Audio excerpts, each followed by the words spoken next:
भाजप आमदार राणा जगजितसिंह पाटील यांना उद्घाटनाचा रोग झाल्याचं ठाकरे गटाचे खासदार ओमराजे निंबाळकरांनी म्हटलेलं आहे। धाराशिवमधील कृष्णा मराठवाडा सिंचन योजनेचं काम अद्यापर्यंत अपूर्णच आहे। असं असताना देखील राणा जगजितसिंह पाटलांनी तुळजापूर तालुक्यामधील सिंदफळ इथं जाऊन कामाचं उद्घाटन केलेलं आहे। त्यांना उद्घाटन्या रोग झाल्याची टीका निंबाळकरांनी केली आहे। विधानसभेच्या निवडणुकीचं बिगुल वाजताच पाटील विरुद्ध निंबाळकर वादाला सुरुवात झाली आहे।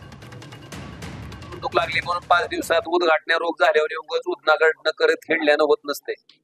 आपण 5 वर्ष लोकांच्या समोर असतो।